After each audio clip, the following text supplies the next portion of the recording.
Olá, boa tarde a todos, sejam muito bem-vindos a mais uma palestra da Semana de Meio Ambiente do Instituto Federal de Mato Grosso do Sul. Sou o Márcio Rodrigues, professor do Instituto Federal de Mato Grosso do Sul, Campos Dourados. Agradecer a participação de todos, nossos professores, caros alunos do Instituto Federal, colaboradores, palestrantes, enfim, toda a comunidade que participa do nosso evento. Bem, em nome da nossa reitora, a professora Elaine, né, nosso diretor do campus de Dourados, Carlos Vinícius, da professora Direi, nossa diretora de ensino, Nathalie Falheiros, e do presidente da comissão organizadora da Semana de Meio Ambiente do campus Dourados, professor Tiago Tristão, e toda a equipe. Agradecemos ao pesquisador Milton Parron Padovan, que é o palestrante da noite. Agradecemos aos estudantes, professores, colaboradores, demais participantes da Semana de Meio Ambiente. Desejamos a todos as boas-vindas à nossa palestra de hoje. Então, agradecer de maneira especial ao pesquisador Milton Parron Padovan, pesquisador da Embrapa Agropecuária Oeste, né? Agradecer a Embrapa também pela parceria e a contribuição, compartilhando seus conhecimentos e a experiência conosco, com toda a família IFMS. Rapidamente, vamos passar o mini currículo do professor Milton Padovan. O Milton possui graduação em Ciências Biológicas pela Universidade Federal de Mato Grosso do Sul, especialização em Biologia pela Universidade Salgado Filho, é doutor em Agronomia pela Universidade Federal Rural do Rio de Janeiro e pós-doutor em Agroecologia pela Universidade Federal de Viçosa.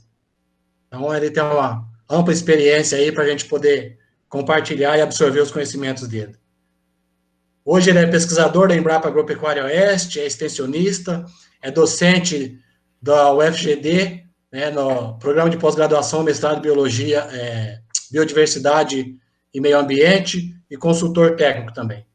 Então, o Milton tem muita experiência, muito tempo de agroecologia, né, atua bastante nas áreas de sistemas agroflorestais biodiversos, em adubos verdes, arranjos produtivos de base agroecológica, serviços ambientais, é autor de vários livros, capítulos de livros, mais de 120 trabalhos publicados e 150 artigos. Então, a gente percebe que pela a experiência que ele tem, a gente vai ter muito a aprender com ele. Então, vou passar a palavra para o Milton. Milton, seja muito bem-vindo à nossa palestra. Agradecemos de coração a participação sua, a sua contribuição, e passo a palavra para você, então, para fazer a sua palestra, né? O tema da palestra é Sistemas Agroflorestais em Bases Agroecológicas, Recuperação Ambiental, Produção de Alimentos e Geração Contínua de Renda. Obrigado, Milton, bom trabalho, conto com você. Primeiramente, gostaria de agradecer o convite para participar da Semana do Meio Ambiente do Instituto Federal do Mato Grosso do Sul. Grande satisfação poder estar interagindo com os diferentes campos, né, as diferentes unidades do estado de Mato Grosso do Sul, interagindo com os alunos, interagindo com os professores, com técnicos, né, de diferentes setores da instituição, poder estar também dialogando, né, com pessoas de outros setores, né, outras instituições que estão participando desse evento, né, da Semana do Meio Ambiente. Uma satisfação poder falar sobre esse tema, refletirmos sobre esse tema, que é extremamente importante para esse processo de recuperação de passivos ambientais e, ao mesmo tempo, gerar produção e gerar renda, né? A gente chama de recuperação produtiva, essa estratégia de utilizar sistemas agroflorestais em bases agroecológicas. E o processo de recuperação ambiental, ele é fundamental para dar sustentação à produção de alimentos e à geração contínua de renda, né? Então, muito obrigado a todos, e não só durante o evento, mas em inúmeras outras ocasiões aí, possamos estar dialogando e somar de diferentes formas. Muito bem. Eu gostaria de convidar cada um de vocês a fazer uma reflexão, né? Aqui eu estou mostrando um sistema natural caracterizado aí a fitofisionomia do cerradão, né? Um cerrado um pouco mais fechado, né? Mas poderia ser qualquer outro bioma. Poderia ser o bioma da Mata Atlântica, bioma amazônico, pampa, seja qual for o bioma. De um modo geral, cada um com as suas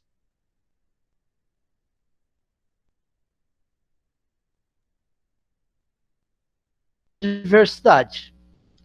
E essa rica biodiversidade, ela ocorre a partir da diversidade vegetal. Da uma grande diversidade vegetal. E essa grande diversidade vegetal, ela dá sustentáculo, ela dá sustentação para o estabelecimento de uma série de outras espécies que vão exercer vários outros papéis, né? Tanto em relação ao solo, em relação à atmosfera, em relação à água, enfim, há toda uma estreita interação, uma estreita interdependência, que aí leva ao equilíbrio, né? Então, são processos altamente eficientes que ocorrem nos sistemas naturais e que proporciona continuamente, né, toda uma dinamicidade. Muito bem. Esses processos naturais dinâmicos, contínuos, né, que ocorrem, nós chamamos de serviços ambientais. Aí, eu poderia fazer uma pergunta para vocês. Eu acho que eu até faço a pergunta um pouco mais adiante. Esses serviços ambientais, já vou jogar aqui no ar essa pergunta, mas certamente eu tenho ela ali para adiante.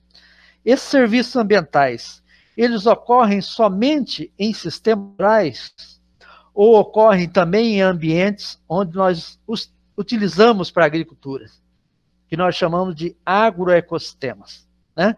Mas antes disso, é importante nós entendermos o que são esses serviços ambientais. Tá? Existem maneiras, mas na essência tem muito em comum. Vocês procurarem.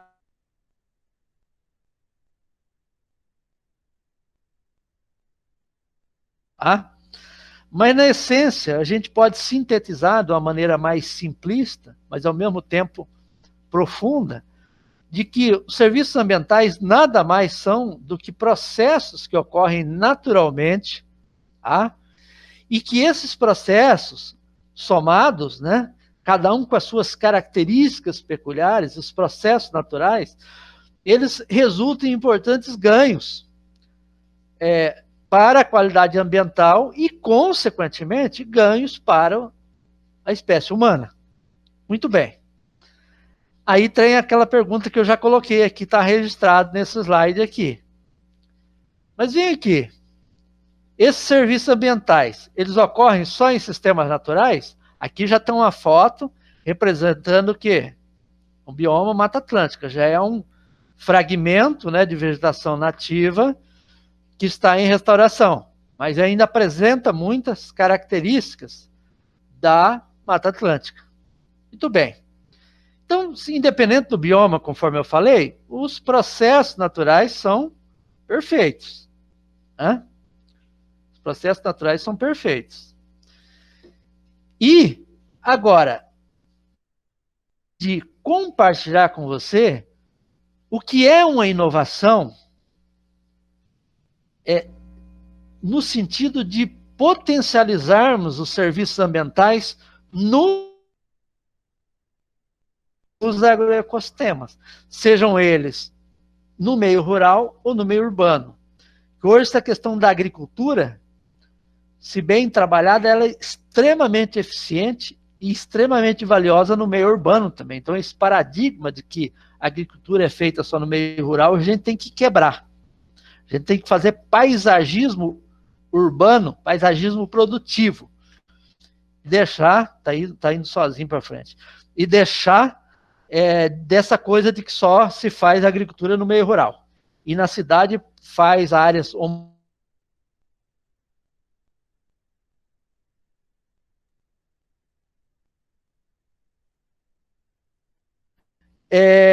Muito bem. Eu que nesse slide aqui eu gostaria de chamar a atenção da importância do aumento da diversidade vegetal nos agroecossistemas, né, como uma estratégia valiosa para construir a base de tudo, que eu chamo aqui o alicerce da casa.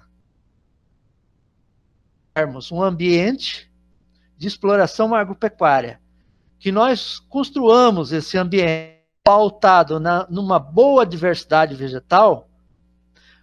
Consequentemente, essa boa diversidade vegetal, prioritariamente, compondo em diferentes estratos, estrato rasteiro, né, que é o estrato herbáceo, estratos medianos a partir das plantas arbustivas, estratos mais altos, né, a partir de diferentes alturas de espécies arbóreas. Ou seja, prioritariamente uma diversidade vegetal e que seja multiestratificado.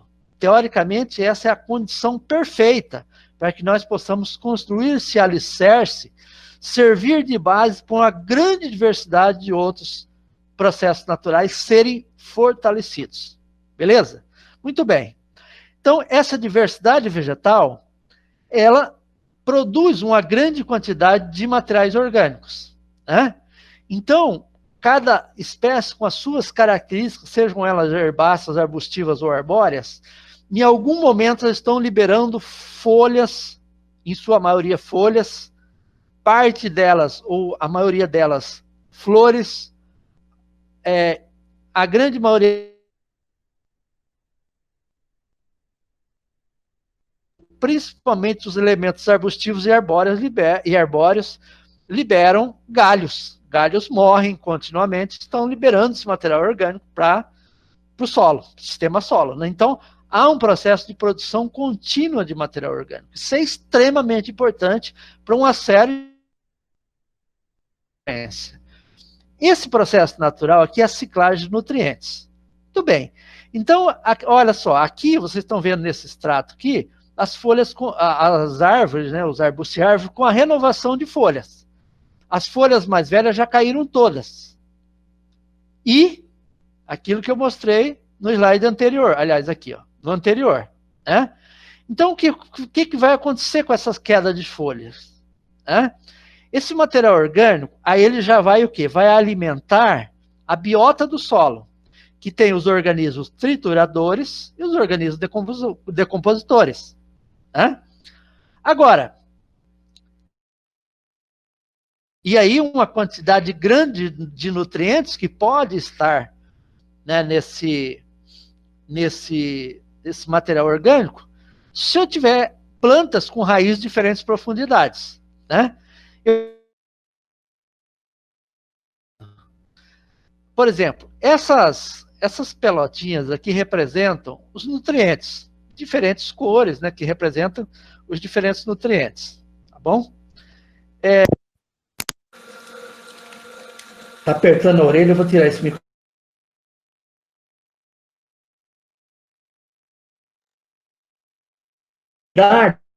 Diferentes, né? Então, quando chove, e aí eu vou simular uma chuva aqui, eles vão se comportar de diferente maneira. Alguns vão se locomover com mais rapidez, outros com mais lentidão. O que acontece se eu tenho apenas um tipo de raiz, como, por exemplo, aqui nesse agroecossistema, onde eu tenho espécie de gramínea e tem várias espécies arbustivas e arbóreas. Aqui está expressando, nesse esquema, olha só a profundidade que a raiz dessa arbórea passa da raiz das gramíneas e parte dos nutrientes que estão nessa zona de alcance da arbórea, eles são recuperados e voltam para a parte superficial do solo. Enquanto que nutrientes que só são a raiz da gramínea, e aí eles já não são buscados mais. Eles vão se perdendo por percolação, por lixiviação e assim por diante. Tudo bem? Então, vamos dar continuidade nesse processo aí. Chovendo, né? Os nutrientes se movimentando, parte deles foram absorvidos pela raiz dessas plantas com raízes mais profundas, e eles estão voltando para a parte superficial do solo, quando caem as folhas, flores, frutos e galhos. E esses são triturados, são decompostos e liberam os nutrientes na camada superficial do solo. Né? Então, isso é extremamente importante, esse processo da ciclagem de nutrientes. Tudo bem. Partindo para um outro processo que é muito interessante, se eu tenho uma cobertura do solo eficiente, uma cobertura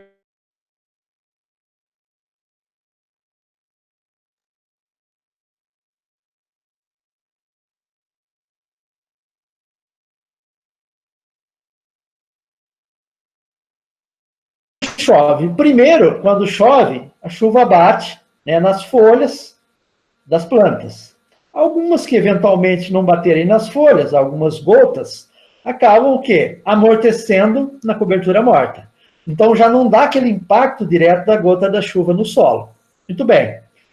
Aí o outro aspecto, né, é que as próprias raízes das plantas, com diferentes características, aliado a essa cobertura morta e a própria como as plantas estão, serve de barreira física para evitar o escorrimento da água.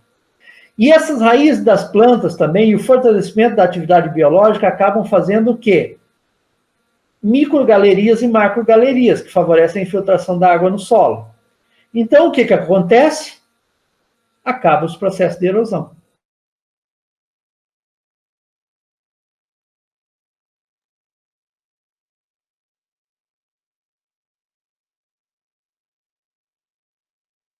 Mesmo no ambiente tropical, onde há uma queima, entre aspas, há um consumo grande de matéria orgânica, há ainda a formação contínua de matéria orgânica, pelo menos está realimentando o reservatório de matéria orgânica. O risco de reduzir o teor de matéria orgânica do solo é muito baixo. Há uma tendência crescente de aumento do nível de matéria orgânica.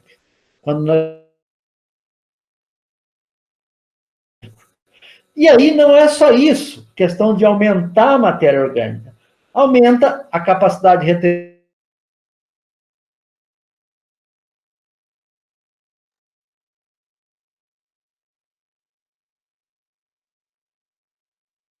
processos. Né? Essa quantidade contínua de matéria orgânica aportada ao solo vai alimentar mais da metade das espécies que vivem no solo, né? Que são os trituradores e decompositores, que formam uma grande base de uma cadeia, de uma complexa teia alimentar, extremamente importante. E qual que é o segredo para nós alimentarmos uma grande diversidade de espécies? Oferecermos continuamente material orgânico para... Né? Beleza? E também a grande quantidade de raízes e diferentes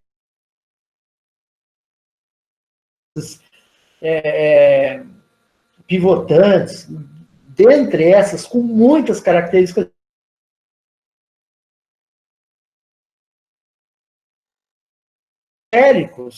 com diferentes interações, que eu não quero chamar atenção ao caso, mas há um fortalecimento dessa diversidade de organismos do solo, com inúmeros papéis para o solo, para melhorar a qualidade do solo e, inclusive, também fortalecendo essa questão.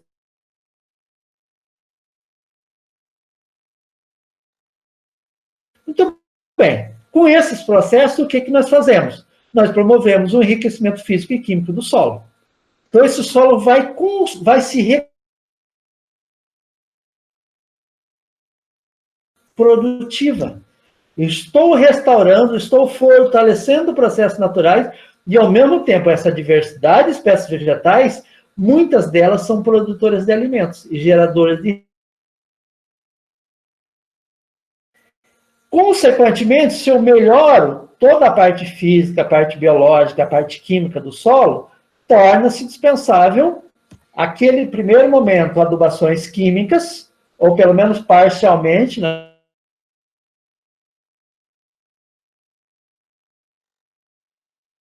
autossuficientes, e não é produtividade baixa, não, é produtividade alta. Sistemas altamente eficientes, tá? e não se usa absolutamente nada, tanto de fertilizantes químicos, nem de fertilizantes.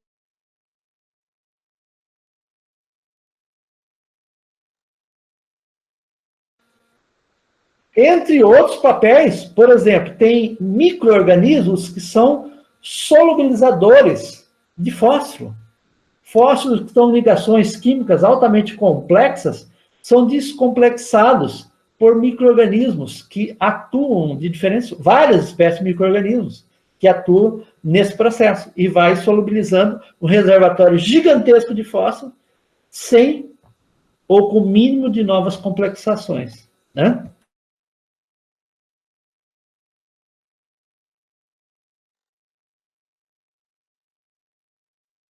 Né? Massa aérea como na biomassa radicular. Né? No cerrado, por exemplo, tem muitas espécies que 2/3 de toda a biomassa é radicular. Né? Outros biomas já são ao contrário. 2/3 é a parte aérea. Na caatinga, a radicular é gigantesco também. E assim vai. Um outro serviço ambiental extremamente importante é o microclima. Esse microclima é legal, é gostoso, é agradável, só para quem está lá dentro, só para o ser humano? Não, para qualquer espécie que esteja parcialmente ou vivendo nesse ambiente. Então, as plantas cultivadas vão se estressar muito menos, dada essa... O solo vai perder menos umidade, as plantas vão perder menos, vão transpirar menos, né? Consequentemente, a variação da temperatura vai ser muito menor entre o dia e a noite, né? Então, há uma estabilidade microclimática maior que favorece a todas as espécies existentes. Vou citar, seja vegetal, animal, micro-organismo e assim por diante. Então, essa diversidade de espécies... E aqui eu procurei colocar um slide para expressar um pouco mais esse colorido, né? Que possui essa multiestratificação, ela possui condições ambientais para o de inimigos naturais. E, consequentemente, eles poderem estar fazendo o seu papel, né, de controle biológico e, consequentemente, o equilíbrio biológico no ambiente. Tá? Consequentemente, vai se tornando dispensável o uso de agrotóxico e mesmo até outros defensivos, por exemplo, defensivos naturais. Bom, que eles vão...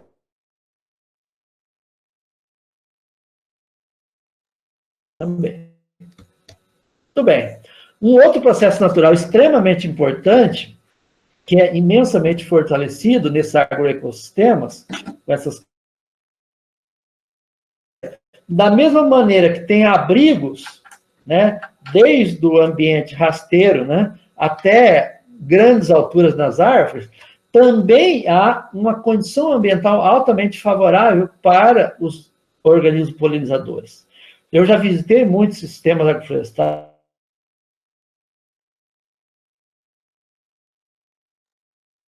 com boa produtividade e não precisa fazer absolutamente nenhuma polinização artificial. Por quê? Porque existe um ambiente adequado para o estabelecimento, né, dos principais polinizadores do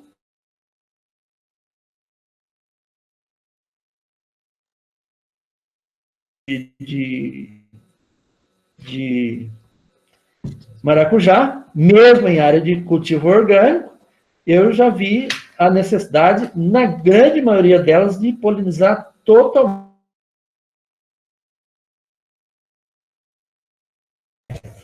Como eu falei anteriormente, né, que a chuva infiltra onde ela cai, não fica escorrendo, porque, né, em função daquilo, as microgalerias, macrogalerias, feitas pelas raízes que morrem, raízes que vão, né, se formando, vai fazendo galerias, novas galerias, organismos do solo, da microfauna, mesofauna, macrofauna, e vão fazendo diferentes galerias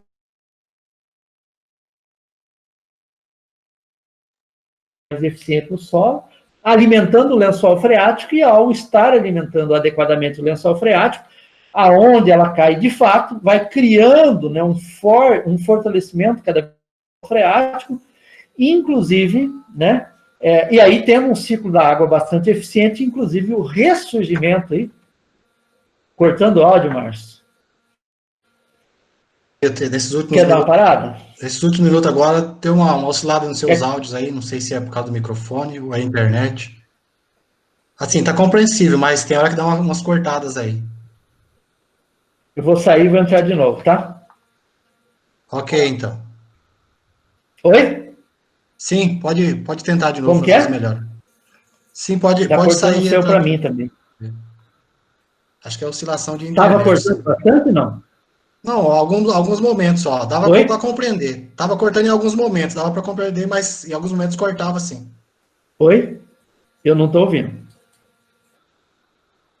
Em alguns momentos o áudio seu estava cortando. Mas chegou a comprometer a fala, não? Agora, nesses últimos minutos, sim, mas coisa aí de 5 minutos atrás que deu uma cortada maior. Depois já deu uma melhorada de novo. Mas chegou a comprometer, não? Se qualquer coisa eu volto do slide. Não, acredito que não comprometeu, não. Não? Tá. Então eu posso dar continuidade desse aqui. Mas assim, parou de cortar. Se você quiser continuar agora, pô, sem sair... Tá, não, eu continuo. Eu só marca onde é para avisar o pessoal, né? Que é em qual slide, né? Que alguém vai ter que fazer o roteiro para edição, tá? Sim, sim. Senão, se deixar direto o pessoal da edição, eles vão comer bola, um punhado de coisa. Não, beleza? Nosso presidente está aqui acompanhando, participando junto, aí ele vai trabalhar isso com eles lá. Tá. Mas pode dar continuidade, parou de cortar. Tá. Joinha. Então tá.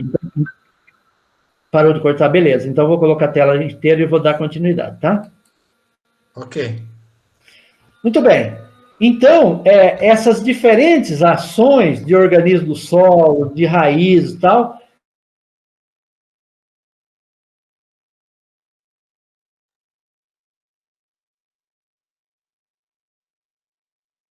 De novo, não estamos conseguindo te ouvir, Milton. Ah? Olha aí. Se você prestar atenção nessa parte de baixo aqui do slide, é um manancial de água, numa área de preservação permanente. Tá? E que esse manancial de água, ele deixou de existir perenemente, né, por muitos anos, segundo o depoimento do agricultor. Isso aqui é lá no sul da Bahia. Né? Aí ele comprou a propriedade, era tudo pelado, não tinha nada.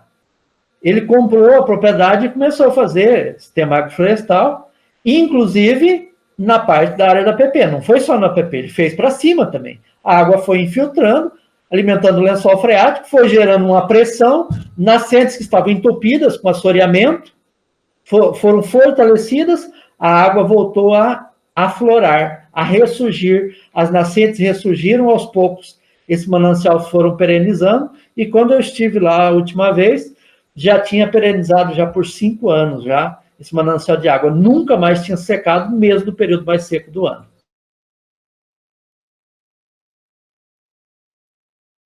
A partir do quê? De um agroecossistema com elevada capacidade de alimentar o lençol freático. Isso é extremamente valioso. Muito bem. Então, a partir do que eu fui mostrando de processos naturais em agroecossistemas, e a base de tudo isso foi aquela primeira... Fica fácil de definir o que são sistemas agroflorestais em bases agroecológicas. Né? Mas ainda eu vou sintetizar, de tudo que eu falei, eu vou sintetizar aqui, ó, através desse desenho, né, que é até oriundo de uma publicação que eu fiz, se eu não me engano, de todo esse material, mas nem está à venda, não, é só para... já é esgotado, tá? É só para dizer que todo o material ele é ilustrado e eu usei para definição do sistema agroflorestal em base agroecológica. Então, o que são os sistemas agroflorestais de base agroecológica? Na realidade, são arranjos, né, de plantas que fazem a combinação, né, de árvores, arbustos, né, para diferentes finalidades, depende do que o agricultor deseja, quais são os seus objetivos com o sistema agroflorestal. Né? Aí está a palavra-chave, diferentes espécies. Não é uma espécie arbórea ou uma espécie arbustiva, são diferentes espécies arbóreas e arbustivas. Tá? Para diferentes finalidades, aqui estou citando algumas. Espécies de fruteiras, madeireiras, oleaginosas, medicinais, melíferas, e um grupo muito interessante, que muita gente só pensa na renda, mas olha, as adubadeiras são aquelas espécies que estão ali para fazer esse grande papel de melhorador do ambiente, para melhorar o ambiente para essas outras, para as fruteiras poderem produzir mais, para as madeireiras poderem crescer mais, para as oleaginosas produzirem mais, para as medicinais produzirem mais, para as melíferas produzirem mais, e assim por diante. E muitas outras, por exemplo, você pode ter espécies no sistema agroflorestal para produzir matéria-prima para fazer artesanato, né? E assim por diante, quer dizer, inúmeras possibilidades. Bom, e esses arbustos e árvores são consorciados com o quê? Com espécies herbáceas, que são chamados cultivos agrícolas. Tá? A maioria delas são herbáceas, algumas poucas arbustivas. Tá? Muito bem. E pode ser também com criação de animais, ao mesmo tempo, permanecendo ao longo do tempo. Aí tem algumas conceituações, ao mesmo tempo ou ao longo.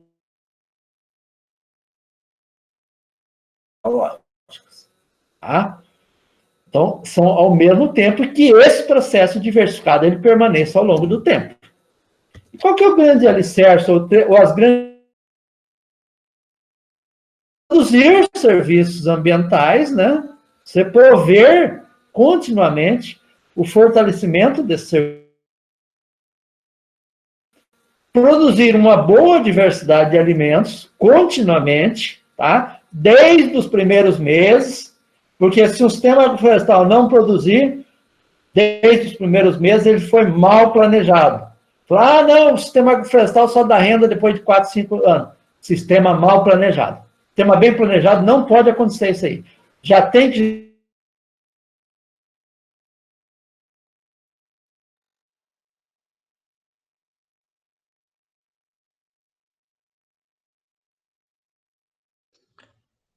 Milton, novamente não estamos te ouvindo, hein? Vai gerar a renda continuamente.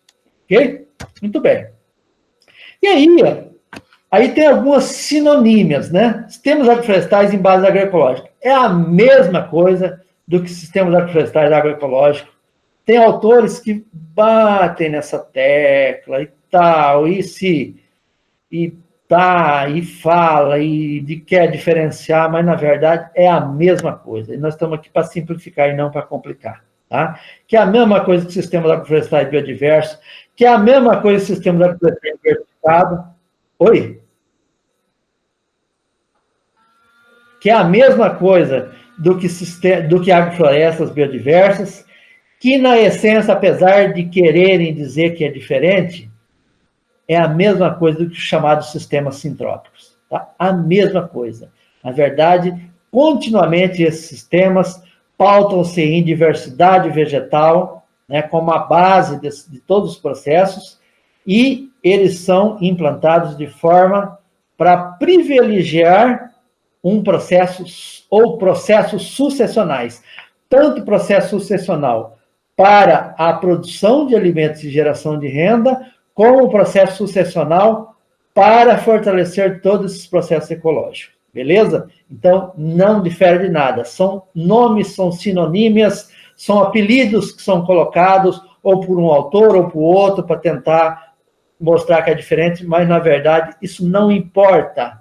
Que ótimo que tenha muitos nomes, satisfaz diferentes pessoas de diferentes maneiras.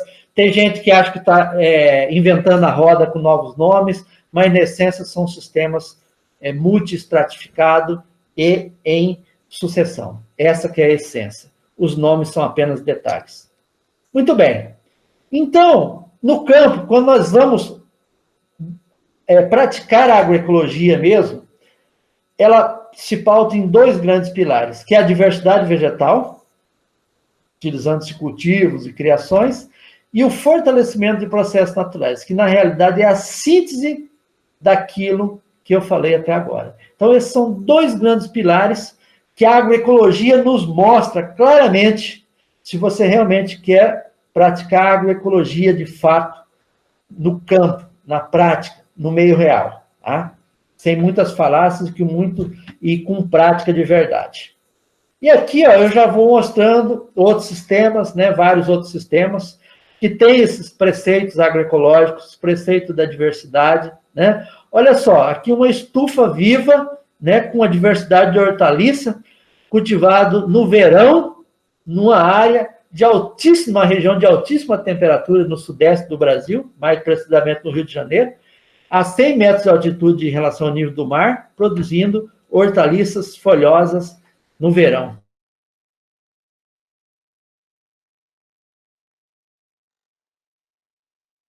Né? Aqui já, esse aqui é um outro lá no Distrito Federal, já é a junção, né, faixas de árvores, aqui com predominância de palmaças, e faixas de hortaliças, mais adiante. Aqui já resgatando aquela foto que a gente usou, já para explicar outros processos naturais, né? Aqui, olha, um consórcio de café, tá? Bananeira, linha de banana, e árvores de diferentes espécies para poda, mas também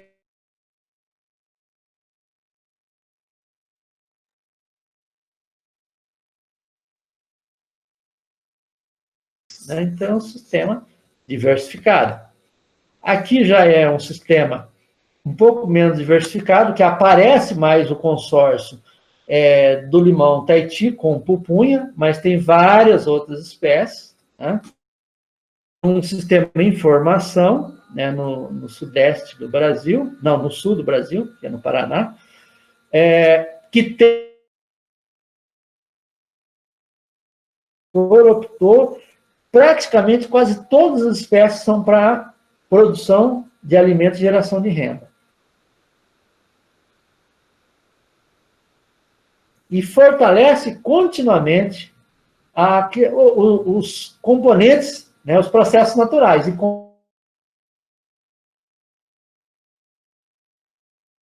produção de alimentos e geração de renda. Então, vou andar aqui em outros, tá? Aqui, um outro arranjo, também no sul do país, né? Já um pouco diferente daquele anterior. Aqui já um outro arranjo, mas sempre consorciando frutíferas, hortaliças, né?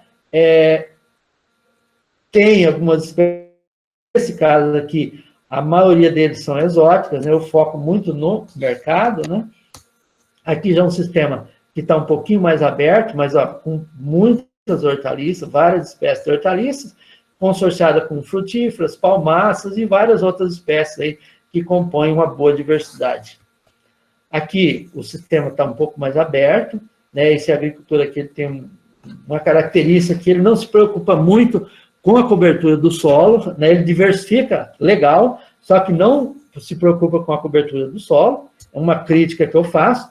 Aqui ele está passando para frente sozinho, mas eu vou aproveitar e vou mandar bala, tá? Aqui, no campo visual, predomina o cafeeiro, né? Uma saúde fantástica, né? Um verde intenso, né? Aí, uma época do ano, essas partes das folhas caem, né? Entra de maneira bem eficiente a radiação solar, dá um florescimento fantástico, dá uma frutificação fantástica, né? Altíssima produtividade desse cafeeiro. Aqui já um outro sistema lá na Amazônia, né? Isso aqui é, inclusive, uma propriedade com muitas espécies de plantas alimentícias não convencionais, tá? Tem espécies convencionais, como o mamoeiro, por exemplo, como a bananeira, mas o foco do aproveitamento, mesmo dessas espécies convencionais, é em partes não convencionalmente aproveitadas, associadas a várias outras espécies que realmente são não convencionais, né? Mas tem espécies convencionais também, como a batata doce, que usa a folha para salada, as folhas para salada, né? E assim por diante.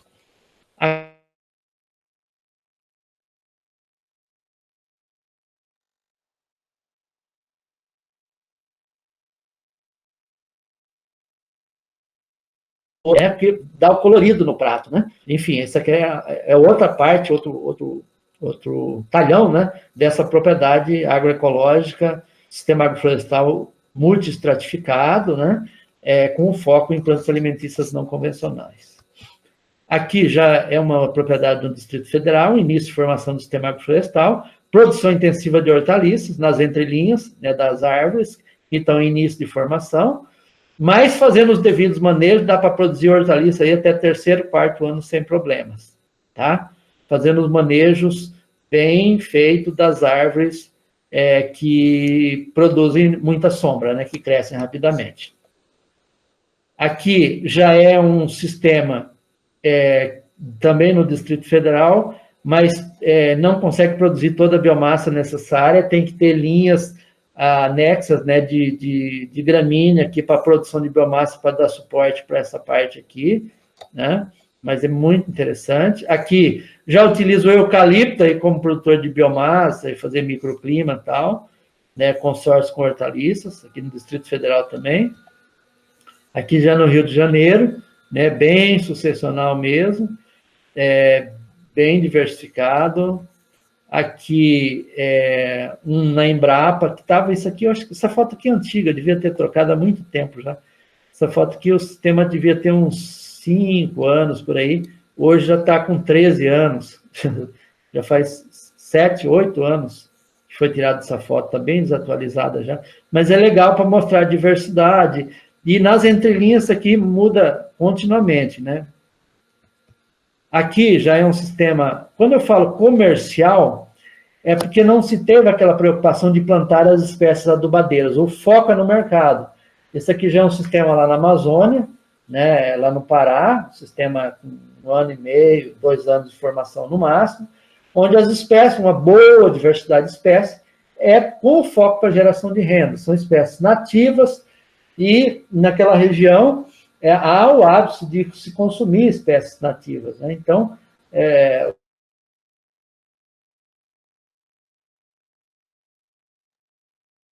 que nós chamamos de SAF, sistema agroflorestais, já só com espécies nativas, mas não pensando em podas, mas sim no mercado.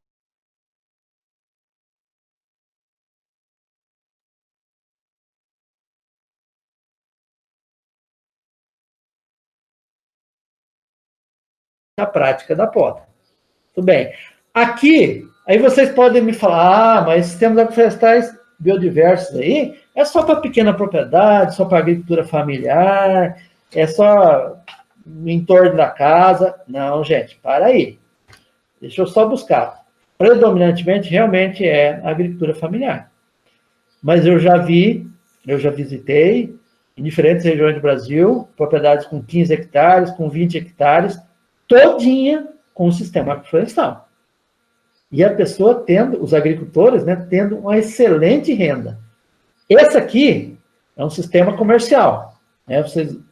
Aqui, ó, não tem árvore para poda. As podas são feitas, podas de conformação. Retirada de galhos secos, alguns galhos, né, para entrar melhor a radiação solar, né, para poder ativar o processo de florescimento e assim por diante, circular melhor o ar, evitar doença, aquela coisa toda, né? Aqueles processos todos que não vou ficar repetindo, que é chovendo molhado. Foto aqui é de um sistema agroflorestal numa fazenda de 850 hectares, na Amazônia, que tem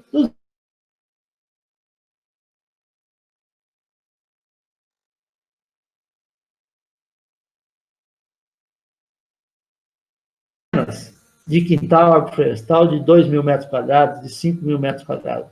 Estou falando de 2.500.000 metros quadrados. Eu fiz uma conta rápida, eu não sei se eu fiz certo, hein? 250 hectares, tá? 250 hectares de sistema agroflorestal. Beleza? Então, assim, é possível para grandes propriedades? É. Só que, lógico, foca um pouco mais no comércio, né? E tem que ter bem mais pessoas atuando, e eu já vou falar, alguém pode perguntar, né? Aqui, o fazendeiro faz parceria com 50 famílias, cada agricultor é responsável por 4 hectares, né? Na parceria com o fazendeiro. E assim, um processo muito interessante de inclusão social, o parceiro, ele se sente dono também, ele trabalha feliz da vida, satisfeito, não quer dizer que ele gasta o tempo todo só para 4 hectares, não. Ele também faz as outras atividades dele na área dele lá, mas ele é parceiro nessas 4 hectares com o fazendeiro, né? Como eu falei, eu visitei propriedades com 20 hectares, era uma família só que tocava, né? Então, dá para tocar muito mais do que 4, 5, 6, dependendo do planejamento do sistema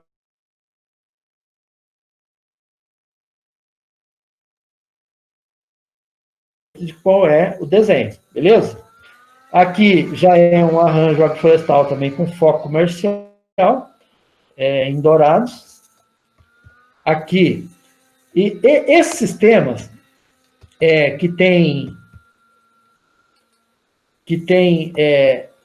já implantado uma quantidade boa de espécies para poda, né?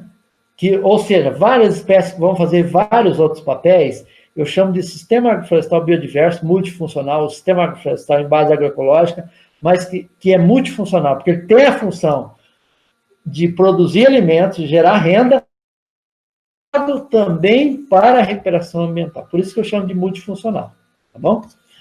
Aqui já é um sistema lá na Minas Gerais, divisa com o Espírito Santo, uma morraria aí ao fundo, tá? Sistema que no campo visual aparece mais café e banana, mas tem uma boa diversidade de espécies para geração de renda, muito legal aqui. Aqui, eu fechei a foto, eu fechei aqui para mostrar, é um sistema lá no sul da Bahia, aqui em propriedade da agricultura familiar, bem diversificado também, parece lindamente aqui o cacau, né, o cacauzinho, né, inclusive colorido, né, não é aquele mais amarelado, é o mais avermelhado, né, mas olha a biomassa aqui no solo, olha a serrapilheira, a camada generosa de biomassa sendo produzida continuamente. Isso é extremamente valioso para a sustentabilidade do sistema.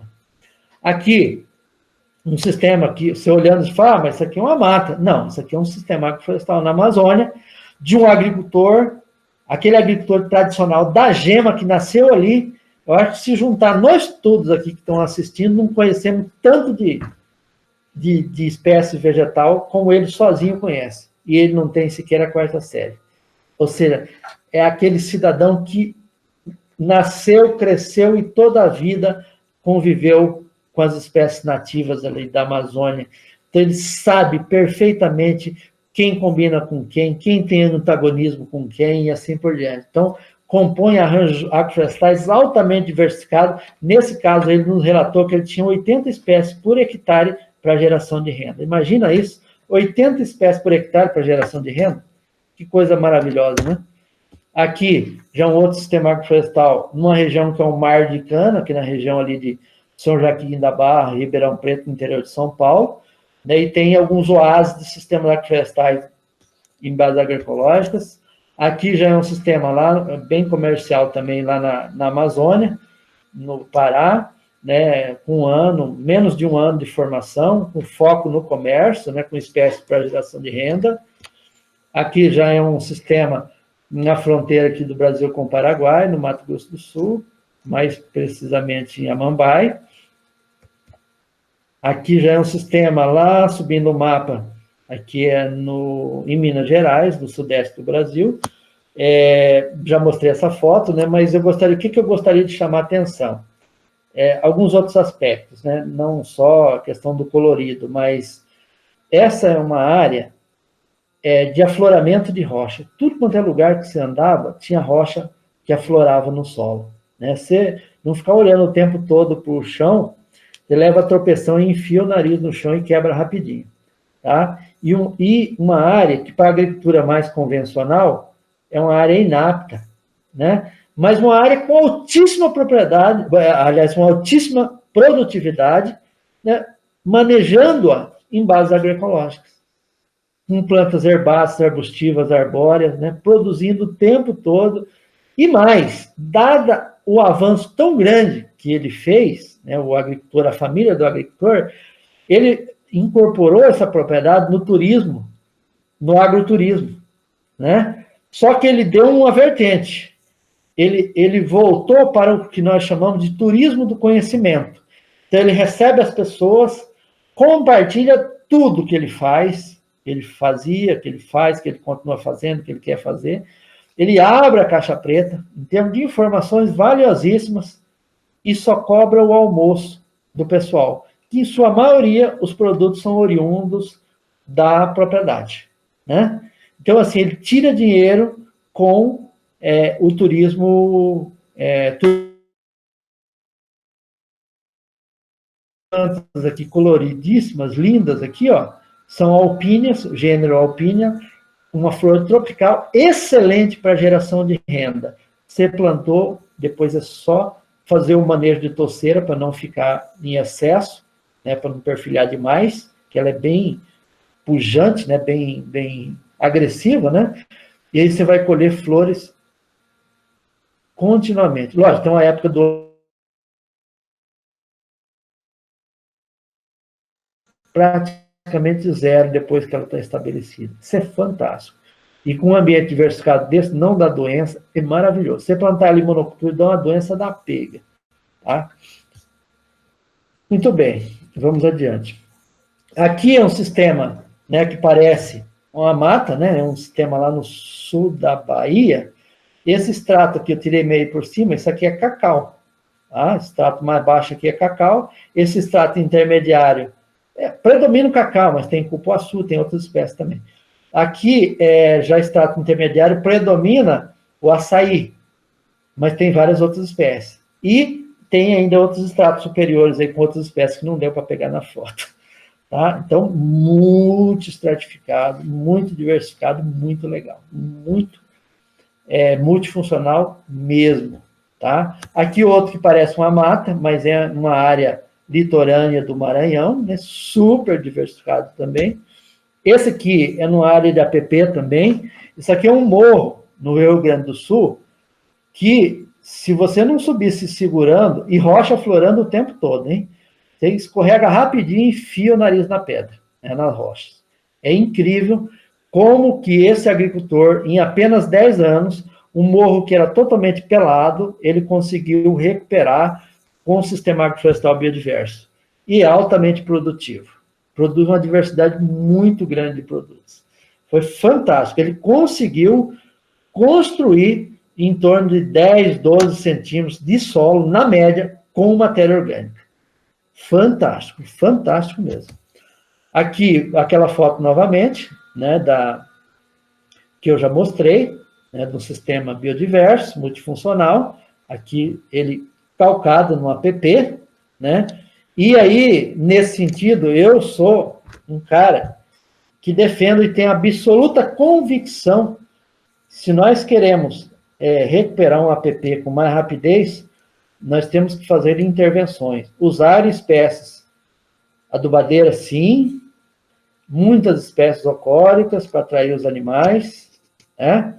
Mas fazermos manejo para nós acelerarmos os processos naturais e, consequentemente, nós recuperarmos bem mais rapidamente essa APP e que nós continuamos extremamente importante. Tá? E a gente tem uma linha forte de pesquisa nesse sentido dentro da Embrapa. Beleza? Esse aqui já é um outro sistema agroflorestal. Na verdade, isso aqui foi um acidente de percurso. Era para ser uma área de restauração total, plena. Não se controlou a braquiária, ela era pastagem degradada. Ela voltou, ela surgiu novamente e virou um baita do sistema silvopastoril maravilhoso, né? Pelo menos temporariamente. Né? Olha só a situação para os animais, que maravilha, né? Um bem-estar maravilhoso para os animais. Né? Aqui, uma outra condição de criação de animais, numa condição de sistema agroflorestal também, com pastagens rotacionadas, né? Fazendo a rotação em pastagem, usando cada 4, 5 piquetes com gramas, 7 dias em cada piquete, e depois de 30 e poucos dias volta no primeiro piquete. A área de descanso, a área de proteção, né, de alimentação suplementar, que usa, inclusive, subprodutos de hortaliças e frutos, né, colhidos na horta e no pomar adjacente a essa área. Então, consegue ter uma produção maravilhosa, né, através dessa integração produção vegetal e produção animal. Aliás, os sistemas agroflorestais em bases agroecológicos são extremamente propícios para você, não dá para pensar em sistema desse se não tiver integração entre produção vegetal e produção animal. Eu já visitei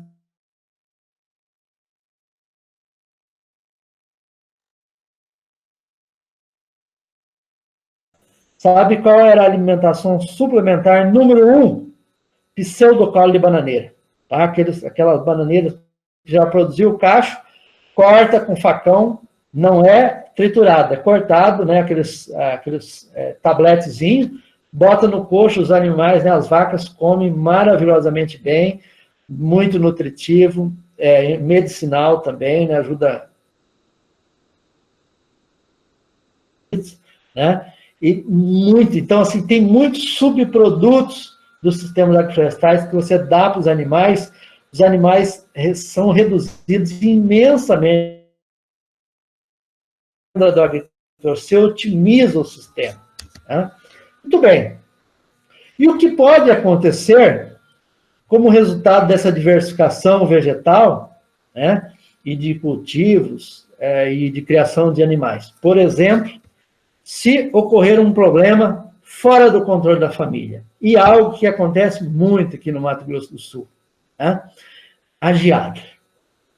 Eu tirei essa foto aqui, não foi da Lua, não. Eu não fui lá para o Nordeste, apesar que eu tenho foto lá do Nordeste, do Agreste, em área pior do que essa, área de monocultura de milho.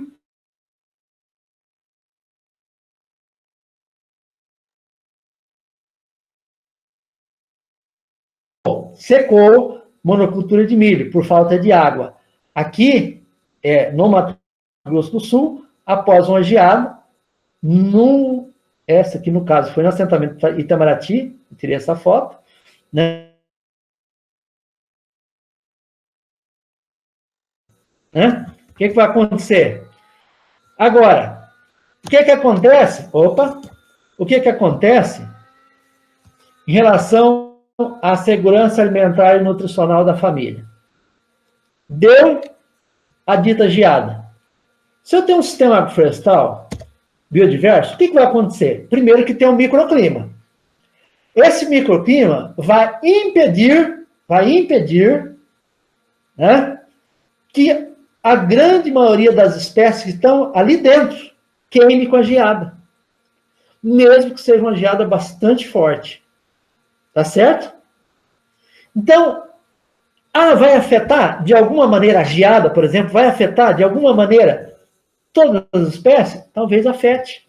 Algumas não vão ser afetadas em nada, mas vamos dizer que afete. Mas não vai matar nenhuma.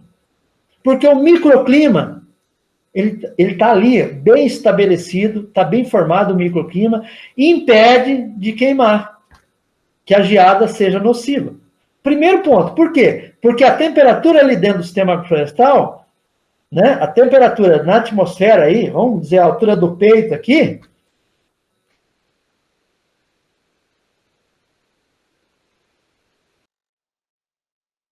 aonde não tem árvore nenhuma. Isso já é comprovado cientificamente, muitos estudos, tá? Não estou tirando da minha cabeça, beleza?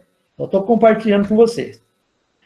Então, mesmo que, diante de uma adversidade climática, um produto ou vários desses produtos sejam afetados, mas mesmo assim se colhe um pouco de cada um. E a dita segurança alimentar fica... Isso é extremamente valioso. Para a geração de renda, o processo é o mesmo. Né? Mesmo que, diante... Eu falei no caso da geada, mas pode ser um período longo de estiagem, pode ser um período de chuvas muito fortes, pode ser um período de ventos muito fortes, adversidades. Né? Mesmo que houver perdas, um pouco de tudo vai se colher. E aí está garantida a segurança alimentar. Para a geração de renda é a mesma coisa. Mesmo que por alguma diversidade climática, aí eu agrego um outro elemento, ou um problema mercadológico, que às vezes o preço está uma porcaria, você fala, esse milho aqui que seria colhido para milho verde, muito ruim. Eu vou colher e vou dar para as vacas. Eu vou dar para os porcos, eu vou dar para outros animais, dentro do integrado. Então, eu vou, de um produto que tinha um valor muito ruim, eu vou agregar valor nele. Tá? Ou mesmo que eu vender por um preço porcaria, então eu vou estar assim com ovos em várias cestas. Então eu vou ter condições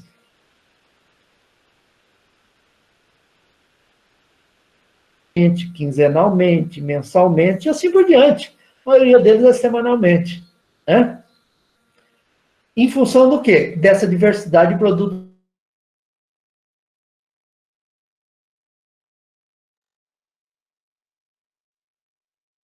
Muito bem. Então, eu sintetizaria que os SAFs, né, como são carinhosamente chamados, sistemas agroflorestais biodiversos, sistemas agroflorestais em bases agroecológicas, eles favorecem a qualidade da vida. Porque favorece a vida das diferentes espécies de micro-organismos, né, da microfauna do solo, da mesofauna, da macrofauna, da mega... a diversidade de criações de animais para fins de produção de alimentos e geração de renda, né? E favorece o quê? A performance para ir cada vez mais formando. Porque, por exemplo, se eu planto uma espécie de crescimento lento a pleno sol, ela vai demorar quase que o dobro para crescer. Sombramento, por exemplo, onde as espécies pioneiras vão estar cuidando, entre aspas, ou favorecendo essas espécies de crescimento mais lento, e assim por diante. Então, favorece a vida, a qualidade da vida no mais amplo sentido da palavra. Pois bem, a partir dessas considerações, dessas apresentações, eu me coloco à disposição aí para nós dialogarmos, né, que até então eu só fiz um monólogo. Beleza, Milton? Parabéns pela apresentação, muito esclarecedora, muito objetiva e até encantadora, né? Quando a gente vê você falando essa empolgação aí e vendo essas fotos, é até um estímulo para que a gente acredite que as coisas podem melhorar e muito. Parabéns pela sua apresentação. Bem, temos alguns questionamentos aqui, alguns comentários bastante interessantes. Você está me ouvindo, Milton?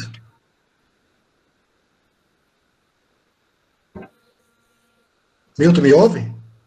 Estou ouvindo, tá? Sim. Então, pode dar continuidade. Então, vamos lá. Alguns questionamentos aqui, alguns comentários, né?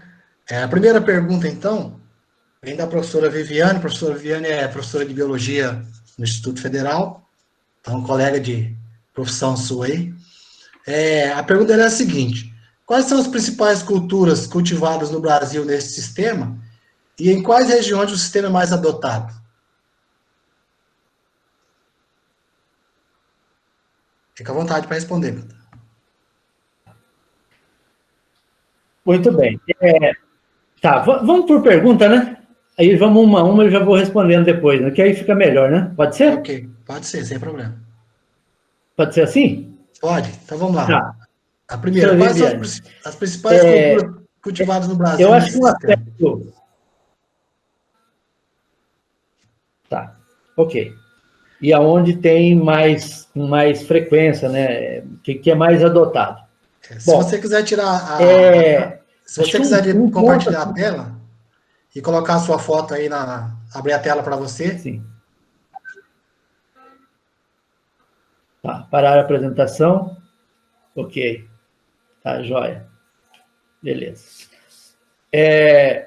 Então, assim, eu acho que um ponto que é muito importante, eu não comentei, eu acho que a pergunta, as perguntas são muito interessantes, que nos remete a acrescentar informações, né? Um aspecto extremamente importante no planejamento de um sistema agroflorestal é que ele represente vamos dizer assim, não ficar forçando a barra, né? Os sistemas agroflorestais biodiversos. E os sistemas agroflorestais mais convencionais, quando você usa uma espécie vegetal só, você pega a acácia, você compõe com uma pastagem, você pega um eucalipto, compõe com uma pastagem, compõe com soja, e você faz um sistema agroflorestal, né? Que é um avanço fantástico dentro da agricultura convencional, mas não tem nada a ver com a agroecologia, não é um sistema biodiverso, não são sistemas pautados em bases agroecológicas. Então, quando a gente fala em sistemas biodiversos, ele já, primeiro, um agricultor, para ele trabalhar com a diversidade vegetal, ele tem que ter uma simpatia por várias espécies vegetais, esse é o primeiro ponto, né? E para ele ter simpatia, ele tem que ter vivência. Ele tem que conhecer, ele tem que ter, né, de alguma maneira, ter ligação a essas diferentes espécies vegetais. Então, um ponto extremamente importante é trazer para dentro do sistema essas espécies características de cada região. Se eu estou no bioma cerrado, então eu vou utilizar fortemente espécies do cerrado. Não só pensando na questão da produção de biomassa, ciclagem de nutrientes, fixação biológica de nitrogênio e assim por diante, mas para geração de renda. Nós temos várias espécies do cerrado, nós temos várias espécies da caatinga, nós temos várias espécies do bioma amazônico, e assim vai. Produtor de frutos, por exemplo, que são muito apreciados, que são excelentes para geração de renda. E aí, junto com essas espécies, né, junto quando eu falo assim, consorciado, respeitando os espaçamentos adequados para cada espécie e tal, você colocar espécies exóticas também, né, claro, comuns, né, citros, mangueira, acerola e muitas outras, de acordo com o objetivo que se quer, né? Mas é fundamental que se coloque as espécies nativas, porque quando a gente fortalecer os processos naturais, nós mais fortalecemos com essas espécies nativas, né? Tem muitas espécies, por exemplo, lá no bioma caatinga, né, que tem uma capacidade gigantesca de produção de biomassa. Então, nós temos que fortalecer isso. Se está na Mata Atlântica, tem muitas espécies que têm capacidade. Se está no Cerrado, muitas... Não quer dizer que espécies exóticas não podem ser colocadas para a produção de biomassa. Sim, nós temos espécies exóticas maravilhosas, ou vamos chamar de não nativas, para a produção de biomassa. Então, assim, é muito importante que ela tenha, muito assim, que ela represente, que o sistema expresse uma cultura do agricultor, né, ou seja, toda a vivência dele, conhecimento, e que ele tenha também muita simpatia com essas espécies, que ele vai continuar gostando dessas espécies e que ele vai continuar explorando, não é algo que alguém trouxe um pacote pronto para ele, né, ó, implanta isso aqui vai dar certo. Não, é algo que realmente vai... É lógico, a pesquisa a gente faz modelagem, por exemplo, na minha equipe mesmo nós fazemos isso. Modelagem de sistemas, né, de arranjos agroflorestais, para poder subsidiar tomadas de decisão, né, para mostrar a viabilidade econômica, assim por diante. Mas é muito importante essa questão de adequar as espécies para as características locais, não ficar forçando a barra. Isso é um ponto extremamente importante para ter sistemas mais autossuficientes. Aí, as regiões que mais adotam, culturalmente, a Amazônia. Eu conheci sistema agroflorestal com mais de 60 anos lá, altamente produtivo, né? Sendo manejado continuamente, passou de uma geração para outra. Inclusive, um deles, um dos mais biodiversos, é uma foto lá do sistema daquele agricultor que já tinha 60 e tantos anos de sistema agroflorestal. Muito interessante, né? Então, na região amazônica, tem muito, é onde mais tem. Aí destaca algumas regiões assim, no sul da Bahia, tem muito sistema agroflorestal. Começou como? Há 250 anos atrás, ou um pouco mais, com a entrada do cacau. Cacau é uma espécie de subbosque. O que eles faziam? Eles raleavam a mata nativa e implantavam o cacau. Eles falavam assim, ó, vocês podem se puxar na literatura, cacau cabruca. O que eles falavam? A gente bloqueava a mata, que é o broquear, é o cabruca, né? Bloqueava a mata e plantava o cacau. E eles continuam fazendo até hoje, usando essa metodologia, né? Então, há mais de 250 anos atrás. Tá? Então, hoje tem inúmeros arranjos agroflorestais nessa região, e o uso do cacau, tanto na Bahia, no sul da Bahia, como na região amazônica, utilizando essas metodologias, que se utilizava há 250, 270 anos atrás. Tá? No sul da Bahia, São Paulo cresceu muito, né? São Paulo cresceu muito. Na região centro-oeste, alguns... Então, aonde cresceu mais? Está crescendo substancialmente na região centro-oeste também, só que onde tem organizações atuando de maneiras mais articuladas, entidades da sociedade civil, instituições públicas, algumas privadas, trabalhando de maneira mais articulada. Por quê? Porque é uma quebra de paradigma. Você lida com sistemas diversificados, são sistemas que, num primeiro momento, não entra na cabeça das pessoas que aquilo é viável. Né? Então, é uma quebra de paradigma e que as constatações que eu tive, que tem muito mais boas experiências, onde já tem trabalhos sendo feitos aí por diferentes instituições, trabalhando em conjunto há vários anos, às vezes algumas décadas já. Mas é isso, tá? Vamos adiante. Bom, e só reforçando, né, quem quiser saber às vezes mais próximo da gente aqui, né, o Milton trabalha bastante, ali Glória Dourados tem café orgânico nesse sistema que ele está falando. Eu não sei se ainda existe, Milton, mas no Itaú tinha um trabalho com o Marquinhos da Graer, com as famílias no Itaú lá no assentamento, relacionado a isso. Não sei se lá funciona, mas se alguém tiver interesse em ver, tem próximo da gente aqui, tem bastante trabalho interessante também. Tem.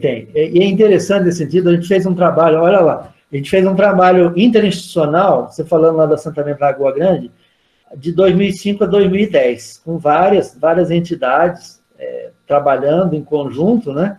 E desencadeou um processo, porque lá eles não conseguiam ter produção para segurança alimentar, porque o solo lá é muito arenoso. Então, começaram a se discutir sobre alternativas e, coletivamente, identificou-se como o sistema agroflorestal como um potencial muito jóia para trabalhar a produção de alimentos, né? E aí foi utilizada a unidade experimental participativa num lote, e aí, com um desenho construído coletivamente, e hoje eu falo já mais de 7, 8 anos que a gente fez um trabalho para a identificação do estado da arte, a gente tinha sistema agroflorestal em mais de 25%, 30% dos lotes.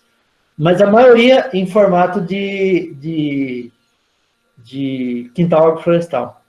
Fizeram no entorno da casa, que é muito legal. É o impacto imediato, né? Então, é um lugar, assim, lá que tem bastante quintal agroflorestal, né? Em Miranda tem um trabalho bem legal nas aldeias indígenas da etnia terena, né? Também em Carapó tem na aldeia Teicuê, tem iniciativas em Itaquiraí, bem interessante também. Em Ponta Porã, lá no assentamento Itamaraty, também tem iniciativas bem interessantes. A gente também fez um trabalho lá interinstitucional de 2005 até 2010, 2011 também, muito legal, e muita gente semeou a semente na mente das pessoas e saíram disseminando aí. Então, tem iniciativa legal, mas se a gente comparando Mato Grosso do Sul em relação a várias regiões do Brasil, o estágio em que se encontra ainda é muito inicial, muito incipiente ainda. Tem que avançar muito nesse sentido. Tranquilo, Milton. Bom, tinha uma pergunta do Cederilho aqui também, mas acho que você acabou respondendo, né, na anterior, que era a respeito da possibilidade de colocar espécies exóticas, né, se admitir espécies exóticas também no sistema, mas você acabou falando isso, você quer complementar mais alguma coisa com relação a isso? Isso, eu vou complementar.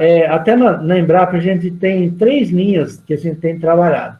Uma arranjo de sistemas agroflorestais para a área de preservação permanente, que aí o foco nos arbustos e arbóreos são espécies nativas, alta diversidade e espécies nativas, só que no início do sistema, trabalhando com espécies exóticas, a maioria delas exóticas, para geração de renda.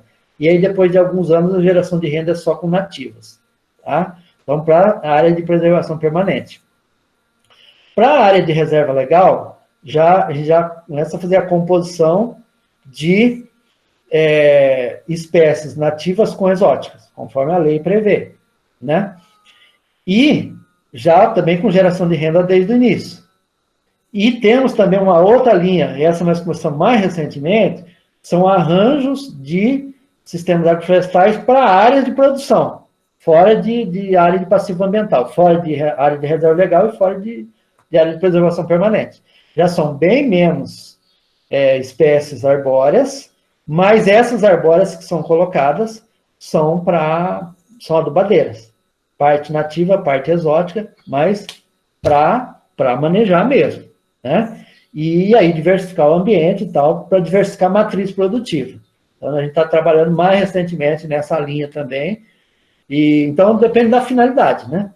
Mas você não vai ficar botando exótica em APP. Mas em área de reserva legal e em áreas de produção, tranquilo. Você pode compor no sistema agroflorestal biodiverso somente com exótica. Ah, perde a essência do biodiverso? Não necessariamente. Porque alguns radicalizam. Ah, não, tem que ter só nativo. Tem gente que defende de tudo quanto é jeito, né? Alguns radicalizam com uma certa razão, outros radicalizam porque gostam de polemizar e tal. Eu já vejo o seguinte, você tem um sistema com, sei lá, com 10, com 15 espécies arbóreas exóticas, você acha que os organismos vão falar, ah, esse aqui é exótico, esse aqui eu não vou nesse fruto aqui, não.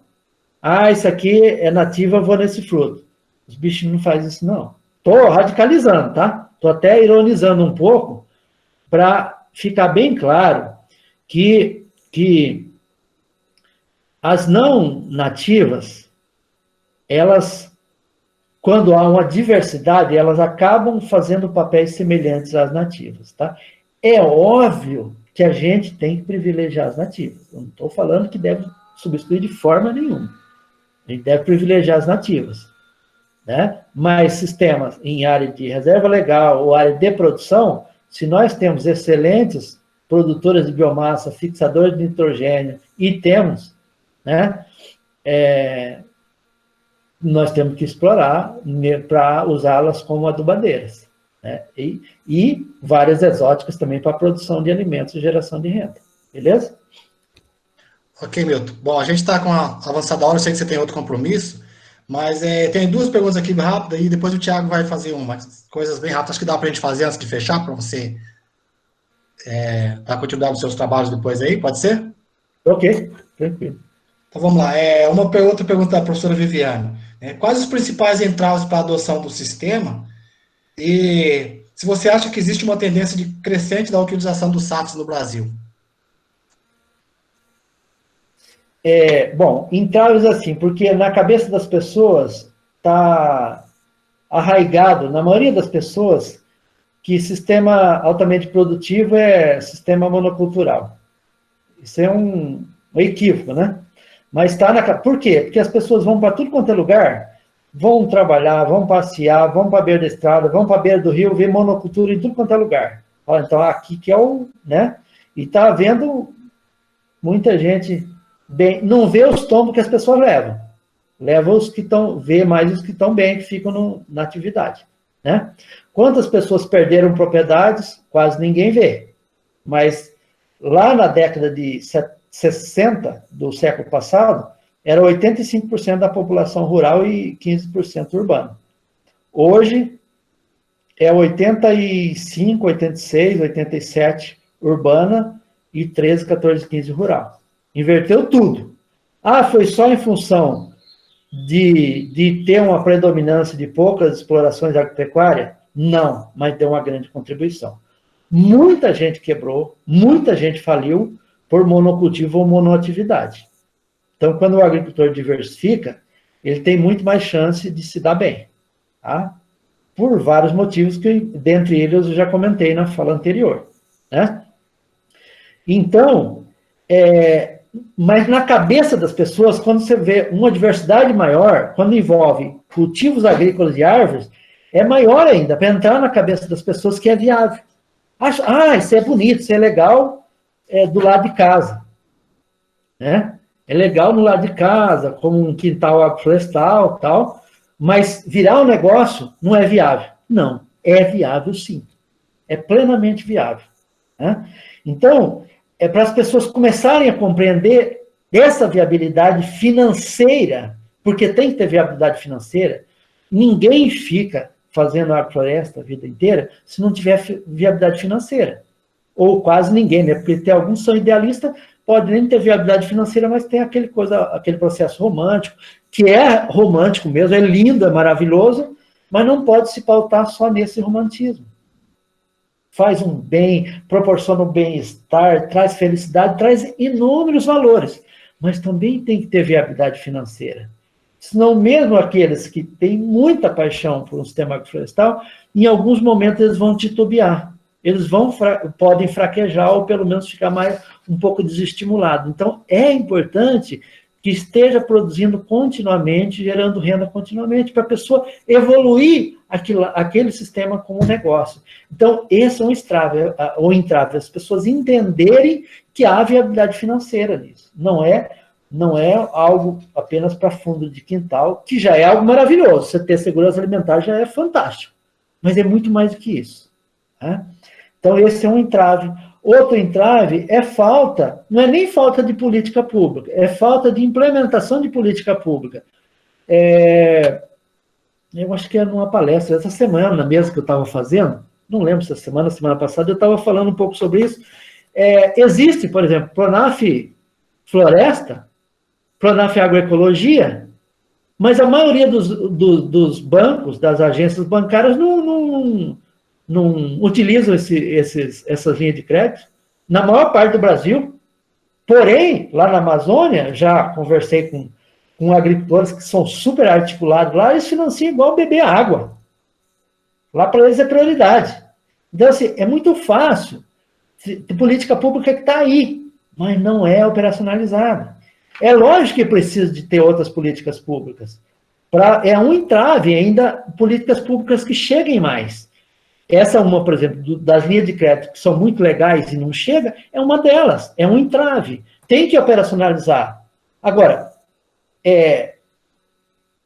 esses sistemas produzem muitos serviços ambientais, beneficia toda a sociedade. Não é só a produção de alimentos saudáveis, que já é ótimo, né? Mas produzem ar puro, água, equilíbrio biológico, uma série de outros processos naturais e beneficia toda a sociedade.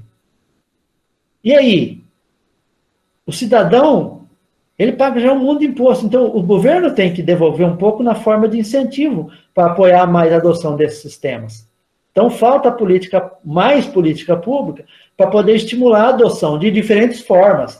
Eu até tenho trabalho escrito sobre isso também, né, para poder estimular os agricultores a adotarem, né, mais esses sistemas e não serem remunerados somente pelos produtos que vendem, mas também pelos serviços que prestam para a sociedade. Né? A pergunta foi dos entraves, eu não lembro se tinha uma outra parte da pergunta, eu acabei não escrevendo aqui, eu lembro que tinha uma outra parte, me desculpa. A outra parte era com relação ao crescimento dos SAFs no Brasil. Ah, tá. Tem crescido bastante, né? Mesmo tendo uma carência muito grande de políticas públicas boas e algumas que existem mal operacionalizadas. Em função da conscientização da sociedade, em função da ampliação de agenda das instituições, quando eu falo instituições, é Embrapa, são as universidades federais, estaduais, os institutos, né, como o Instituto Federal, instituições privadas, estão cada vez mais colocando nas suas agendas, instituições estaduais de extensão rural e pesquisa, organizações não governamentais. Então, as agendas estão sendo fortalecidas nas últimas 2 décadas. Isso teve um processo extremamente interessante, que aí eu fiz uma pesquisa em 2012, durante meu pós-doutorado no Brasil inteiro, e eu constatei que, agora eu não tenho um número claro na cabeça, mas, se eu não me engano, em torno de 70% dos sistemas agroflorestais que eu visitei tinha menos de 10 anos, em 2012, tá? Faz 8 anos. Então, é um processo que está se alastrando bastante, mas é um processo muito recente, né? Em função desses vários fatores que eu comentei. e tem uma perspectiva de crescimento muito maior, só que precisa de mais políticas públicas. E uma linha de trabalho que nós temos, né, dentro da minha equipe, na Embrapa, também é subsidiar governos federal, estaduais e municipais com resultados técnicos científicos para poderem tomarem decisões e fortalecerem as políticas e adotarem novas políticas para apoiarem a adoção de sistemas agroflorestais, em função dos amplos benefícios que eles proporcionam para a sociedade. Obrigado, Milton. Bom, a Viviane está agradecendo aqui, está dizendo que é uma mudança de mentalidade, então, né? Rapidamente, só para a gente tentar encerrar, o Tiago, você pretende fazer alguma pergunta? Você deixou aqui que queria se inscrever? Sim, eu tenho sim. Na verdade, agradecer, foi muito, muito legal, assim, as reflexões, a fala final também, para a gente ter essa visão ampla, né, da situação. E a Viviane comentou de visitas, acho que tem que ser feitas visitas, porque de maneira interdisciplinar, né? Já passou da hora de todas as áreas do conhecimento, elas se voltarem para a preservação, manutenção da vida, né? A continuidade da vida, na verdade. Então, no evento, tem muitos alunos e alunas do ensino médio que estão participando. Então, eu vou fazer uma pergunta, assim, para a gente poder integrar com outras palestras, com outras mesas, nessa visão mais ampla. Só lembrando, a Bahia eu conheci lá no Quilombo, lá em Valença, né, o Quilombo Tenondê, que é um projeto de capoeira com permacultura, então muito bacana, né? Eu lembrei do cacau, né, o açaí, que tem bastante lá. E Miranda Wagner, né, o professor Walter, ele levou a gente lá para esse assentamento no Itamaraty, e o Wagner de Miranda também foi. E a gente pôde recolher sementes na região ali e fazer, né, plantar ali a agrofloresta. Estou lendo aquele livro Brasil, Paraíso Restaurável, que é um pouco disso que o Padovan falou, de dentro do capitalismo a gente encontrar alternativas dessa transição aí para uma outra forma de... Esses serviços ambientais é a produção e reprodução da vida, né? Mas, assim, a reflexão, né, a crítica social que eu faço é que talvez, aparentemente, ainda compense para o latifúndio, da monocultura, até para extração mineral, enfim, correr o risco, né, de um acidente, né, como aconteceu com a Vale, né, que matou o rio, e eles não vão dar conta de recuperar, né, correr o risco de geada, da degradação ambiental e tal, talvez compense, porque não está na ponta, na contabilidade da empresa, lá das bolsas de valores, tudo que vai acontecer, né, todos os impactos financeiros que o Estado depois vai ter que arcar, que a sociedade vai ter que arcar. Então, você acha, assim, que essa problemática, né, até da concentração fundiária, que acho que é uma barreira para que tudo isso que você comentou aqui seja implantado, você acha que as barreiras, assim, das políticas públicas, a legislação atual dá conta disso, ou é a aplicação dela, né? Se esses impactos poderiam ser minimizados à medida que a gente consiga implantar outras visões, né, de sociedade, e as instituições de ensino, e as instituições públicas também, elas possam olhar para a natureza, né, para o meio ambiente, esse olhar interdisciplinar, atrelado, né, às condições de continuidade da vida humana mesmo, na Terra, Milton. Obrigado. Eu acho que, assim, eu vou começar pelo fim, né? A gente, enquanto professor, né, que eu também estou nesse meio e já há muitos anos, e só que nos últimos 13, 14 anos trabalhando só com pós-graduações, realmente a gente tem que ter essa abordagem interdisciplinar, né? Há necessidade de cada um sair um pouquinho da casinha, e a gente abaixar a guarda, né, e trabalhar mais essa questão interdisciplinar. Eu vou dar um exemplo de um trabalho que a gente fez lá no assentamento Itamaraty. O trabalho que a gente fez lá com o sistema agroflorestal foi do lado da escola, que hoje é chamada Escola Carlos Pereira, que era extensão da escola sede, né? Na época, né, com a diretora da escola, que era a extensão da sede, acolheu a ideia, né, que foi a partir de uma articulação do assentamento Itamaraty, e aí, com toda essa articulação, houve uma ampla participação, né? Desde do planejamento, implantação, fizemos várias atividades coletivas, e aí a gente foi estimulando os professores da escola, que tinha, inclusive, a alfabetização de jovens e adultos, né? Mas tinha criançadinha pequena, tinha 5ª, 8ª série, e, se eu não me engano, em um determinado momento já tinha o 2º grau lá. Então, começamos a discutir interdisciplinaridade, aonde a gente se mete, né? Eu não teria nada a ver com isso. Mas, em função de achar interessante, e isso fazer parte da minha maneira de ver, né? A gente começou a discutir interdisciplinaridade com os professores lá. Então, eles começaram a trabalhar as diferentes disciplinas utilizando o sistema agroflorestal, implantado lá da escola, como ferramenta pedagógica para construção de conhecimentos interdisciplinares. Alguns faziam com o nariz torcido, porque a diretora forçava a barra, né? E uma saudação muito especial a ela, né, a professora Rosimeire, porque ela forçou a barra para muitos, realmente, porque senão muitos não iam tomar essa iniciativa.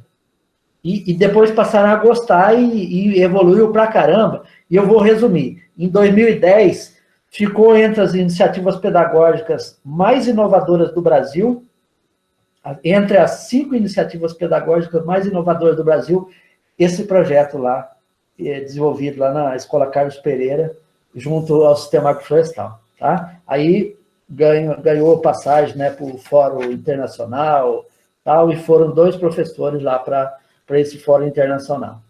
Tá? Graças a essa iniciativa pedagógica, que a gente fez com naturalidade. Tá? Bom, só que isso não é fácil. Né? De um modo geral, os professores, né, que são formados disciplinarmente, primam pela sua zona de conforto. Isso é em todo lugar, na Embrapa é assim, em todo lugar é assim. Então, há uma certa dificuldade para trabalhar de forma, às vezes até multidisciplinar, mas interdisciplinar é muito mais difícil. Então, as pessoas têm que se desarmar. Os formadores de opinião e formadores de opinião e formadores de pessoas têm que sair um pouquinho da casinha para se dispor a inovar nesse sentido. Senão, não é juntando um punhado de gente com formações diferentes que vai exercitar a interdisciplinaridade. Cada um vai continuar trabalhando na sua caixinha. Então, é abaixar a guarda mesmo, né? E exercitando através de coisas pontuais e evoluindo essa concepção, né? Muito bem, professora Viviane, é isso mesmo. Se a gente não abaixar a guarda, nós não vamos evoluir, porque há uma tendência de nós primarmos pela nossa formação disciplinar e porque nos traz mais comodismo e nos desafia menos, né? E aí a gente partindo, pensando algo mais, de maneira mais ampla, de maneira mais holística, realmente a gente precisa avançar com políticas públicas mais integradoras. Porque o Brasil, na verdade, tem muitas políticas públicas boas, só que a maioria delas são operacionalizadas de maneira desarticuladas. Vamos pegar, por exemplo, o PAA e o PNAE, que são políticas públicas fantásticas, são programas fantásticos, mas são operacionalizados muitas vezes de maneira desarticulada. Pô, seria fantástico trabalhar um PAA, PNAE e outros programas articulados com essa coisa de estimular a diversificação por meio de sistemas agroflorestais biodiversos. Olha só que interessante. Aí você acoplar o PRONAF Floresta, PRONAF Agroecologia, que são políticas públicas existentes há mais de 12 anos. Há mais de 15 anos, aliás. O PA, o PNAE e tal, e com outras políticas públicas que já existem, outros programas, de maneira articulada. Todos vão dar melhores resultados. Então, há necessidade. As pessoas que trabalham com extensão rural, né? As pessoas que trabalham com pesquisa, têm que olhar fora da caixinha. Há necessidade. O mundo atual, para a gente avançar, nós temos que abrir a guarda, nós temos que baixar a guarda e evoluir interdisciplinarmente. Os processos têm que estar mais integrados. E aí, quando a gente aí, pegando um gancho da sua abordagem, logo no início, já indo lá para o início da sua fala, eu constatei em muitas propriedades, no dia a dia, evoluções muito interessantes para buscar algo, sair um pouco daquela monocultura. Por exemplo, áreas de cafeeiro em Minas Gerais, áreas que você olha assim, ó, sobe morro, desce morro, era só café. O que fazendeiros começaram a fazer, ó, há mais de 10 anos? Botar árvore. Tudo bem que é uma espécie de árvore só, ou 2 espécies de árvore só, mas já é uma evolução fantástica. Quando a gente fala para o LPF, que é uma sigla nova que deram para uma coisa antiga já, ótimo que deram essa sigla nova, que use 3, 4 espécies, uma espécie de árvore só, mas já é um avanço fantástico em relação ao sistema de monocultura de soja, ou de milho, ou da monoatividade de gado de corte só. Né? Então, a gente tem que evoluir. Uma outra vertente que está evoluindo a partir de iniciativa da sociedade, pouca ação pública, é o que eles estão chamando de agricultura sustentável. Tá? O que eles estão fazendo na agricultura sustentável? Monocultura, eles estão biologizando a monocultura. O que é biologizar? É um termo que eu criei agora. Eles fazem inundação microbiológica de micro-organismos retirados da mata. E faz 10 pulverizações, aliás, em áreas de monocultivo, de 1.000 hectares, 2.000 hectares, 3.000 hectares de soja. E dá um resultado fantástico. Então, quer dizer, coisas que parecem em monocultura, gente. Praticamente quase não se usa agrotóxico mais. Se usa muito menos fertilizante químico. Fazendo isso, tendo uma boa cobertura do solo com biomassa, reduz imensamente. Aí faz essas aplicações contínuas de diversidade microbiológica, ou seja, você está avivando o ambiente mesmo sob uma condição mínima, que é monocultura. Aí, lógico, precisa ficar passando, pulverizando. Você tem uma condição diversificada no sistema agroflorestal, você não precisa fazer isso. Naturalmente, isso ocorre. Claro que você pode fazer uma aplicação no inicial para fazer aquela vacina de diversidade. Depois, por si só, ele já se autossustenta. Né? Então, está acontecendo muita coisa legal, mesmo nos ambientes de monocultura. É lógico que as grandes empresas não estão acompanhando isso. As empresas, por exemplo, as multinacionais, não querem isso, porque vão vender menos agrotóxico, vão vender menos fertilizante químico.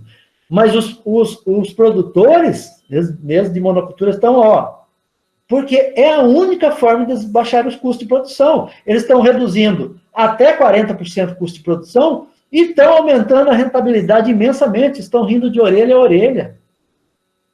Fazendo isso. Olha só que avanço. Então, assim, tem muita coisa legal acontecendo. E aí as empresas de pesquisa, as universidades, estão aprendendo junto com eles, porque está acontecendo processos que antes eram inacreditáveis.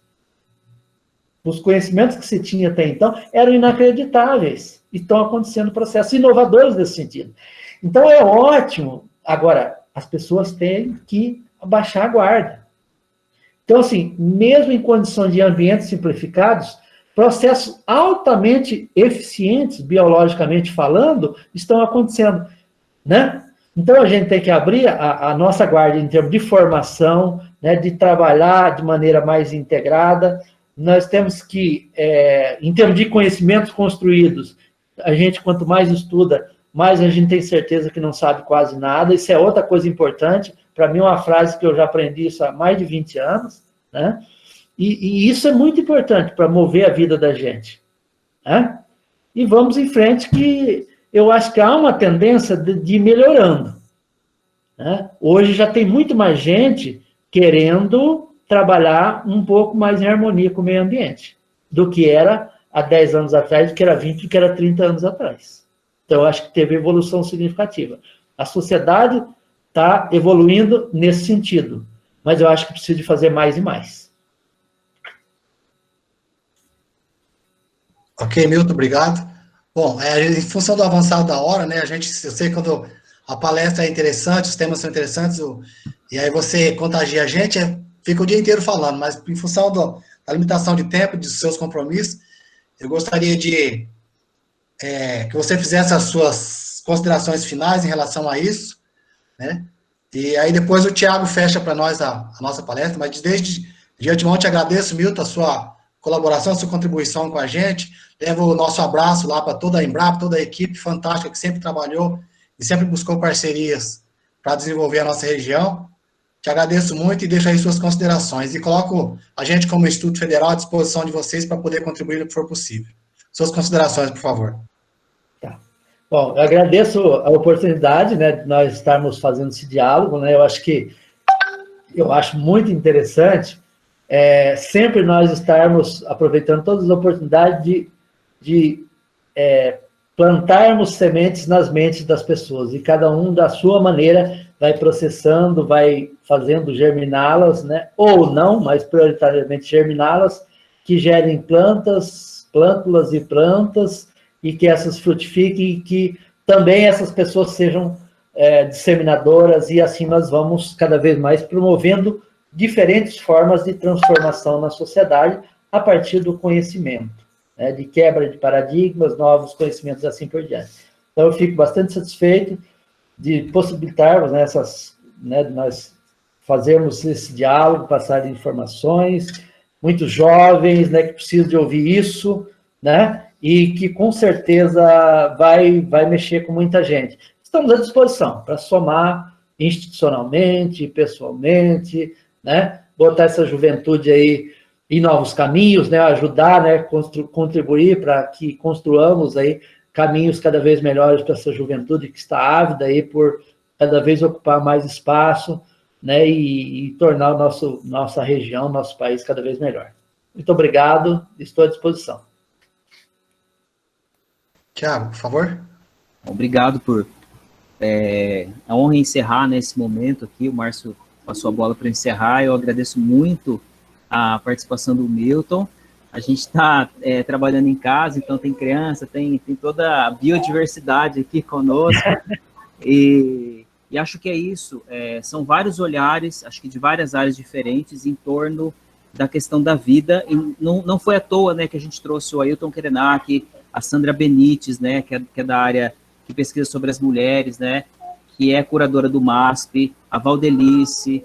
Então, assim, é uma série de conhecimentos que vão compor e vão casar com essa valorização que o Milton Padovan trouxe para a gente, aí tantas reflexões que vão vir junto também com o Festival de Arte e Cultura, que também tem essa pegada, né, da gente refletir sobre o ser humano, sobre questões sociais, questões biológicas, que é uma coisa só, né? Nosso planeta, ele é um grande organismo, né? E cada cultura tem uma visão diferente, que a gente possa convergir para que seja da melhor forma essa nossa continuidade das nossas existências, porque a gente vai voltar para essa terra aí, né?